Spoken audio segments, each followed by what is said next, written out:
اسے چودھری کے ساتھ محبت تو نہیں تھی؟ اسے یہ مظاہرے مل گیا۔ میں تفتیش وغیرہ سے متعلقہ افراد کے نام ویسے بھی بدل کر لکھا کرتا ہوں، لیکن مظاہرے کا نام میری ڈائری میں محفوظ نہیں اور نہ یاد رہا ہے۔ میں اسے روشن کہوں گا۔ ان لوگوں کے نام ایسے ہی تھے۔ روشن گلی کو کہاں، کیسے اور کب ملا، یہ طویل روداد ہے۔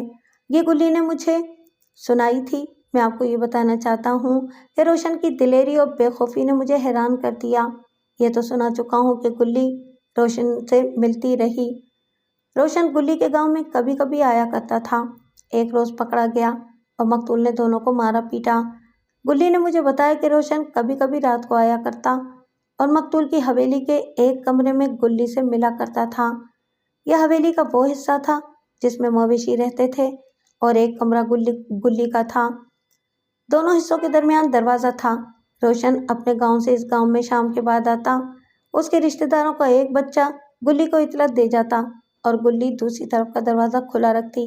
چند قدم کے فاصلے پر مقتول اپنی نئی بیوی کے ساتھ مگن ہوتا۔ اس کے پاس کلہاڑی، چاقو یا کوئی ہتھیار تو ضرور ہوتا ہوگا۔ میں نے کچھ سوچ کر کہا، خالی ہاتھ تو نہیں آتا ہوگا؟ کبھی کلہاڑی لاتا تھا، گلی نے کہا، اور کبھی اس کے پاس برچھی ہوتی تھی۔ برچھی کا نام سن کر میں چونکا۔ برچھی تو بڑی لمبی ہوتی ہے، میں نے کہا۔ برچھی کو کیسے سنبھالتا ہوگا؟ نہیں، گلی نے کہا، یہ نیزہ بازی والی برچھی نہیں، اسے تو نیزہ کہتے ہیں۔ روشن کی برچھی اس کے قد جتنی ہے۔ میں نے اپنا شک رفع کرنے کے لیے اس سے پوچھا کہ مقتول کی پرانی بیوی کا مقتول کے ساتھ رویہ کیسا تھا؟ بہت اچھا، گلی نے جواب دیا۔ چودھرانی چودھری کو اتنا چاہتی تھی کہ اس نے چودھری کی خوشی کی خاطر دوسری بیوی لانے پر ذرا سی بھی ناراضگی نہ دکھائی۔ چودھرانی چودھری کو شریف آدمی سمجھتی تھی، وہ تو مجھ پر بھی شک نہیں کرتی تھی۔ تم روشن کے ساتھ چلی کیوں نہ گئیں؟ میں نے پوچھا۔ 5-6 دنوں بعد میں نے اس کے ساتھ یہاں سے بھاگ جانا تھا، اس نے جواب دیا۔ اب چلی جاؤں گی اور ہماری شادی ہو جائے گی۔ کیا تم نے روشن کو بتایا نہیں کہ چودھری نے تمہیں بے نکاحی بیوی بنایا ہوا ہے؟ میں نے پوچھا۔ بتا دیا تھا، اس نے جواب دیا۔ روشن کو چودھری پر اس کا بہت غصہ تھا۔ کہتا تھا کہ یہ چودھری غریبوں اور یتیموں کی عزتوں کے ساتھ کھیلتے ہیں۔ مجھے اللہ اور قرآن کی قسم ہے کہ روشن نے میرے ساتھ چودھری والا تعلق نہیں رکھا تھا۔ کہتا تھا کہ ہم بہت جلد میاں بیوی بننے والے ہیں۔ میں نے گلی کو اٹھا دیا اور روشن کے رشتہ داروں میں سے ایک آدمی کو بلایا جو کبھی کا باہر آیا بیٹھا تھا۔ میں نے اس سے پوچھا کہ روشن کیسا آدمی ہے؟ اس نے بتایا کہ وہ کسی سے ڈرنے والا آدمی نہیں۔ یہ تو میں اسی سے اندازہ کر چکا تھا کہ وہ مقتول کے گھر آ کر اس کی نوکرانی بلکہ داشتہ سے مل جاتا تھا۔ وہ اپنے چودھری کا خاص آدمی ہے، اس آدمی نے کہا۔ کوئی اس کے آگے سر نہیں اٹھاتا۔ 4 سال سے کچھ زیادہ عرصہ گزرا۔ اس کے چودھری کا ایک دشمن قتل ہو گیا تھا۔ لوگ کہتے تھے کہ قاتل روشن ہے۔ روشن گرفتار بھی ہوا تھا، لیکن پولیس نے اسے چھوڑ دیا تھا۔ تھانے میں اس کی اتنی پٹائی ہوئی تھی کہ وہاں سے آیا تو کتنے ہی دن چارپائی پر پڑا رہا تھا، لیکن اقبالی نہیں ہوا تھا۔ سنا ہے کہ اپنے قد جتنی لمبی برچھی ہاتھ میں رکھتا ہے، میں نے کہا۔ کبھی کلاڑی اور کبھی برچھی، اس کے رشتہ دار نے جواب دیا۔ مختصر یہ کہ اس آدمی سے مجھے ایسے اشارے ملے جن سے میں نے تفتیش کا رخ پھیر دیا۔ یہ شخص روشن قتل کرنے کی صلاحیت اور ہمت رکھتا تھا۔ وہ جس گاؤں کا رہنے والا تھا وہ گاؤں دوسرے تھانے کے تحت آتا تھا۔ میں روشن کو تھانے طلب کر سکتا تھا، لیکن اس کی برچھی دیکھنی ضروری تھی۔ یہاں چھاپے کی ضرورت تھی۔ میں اسی وقت اس گاؤں کو روانہ ہو گیا۔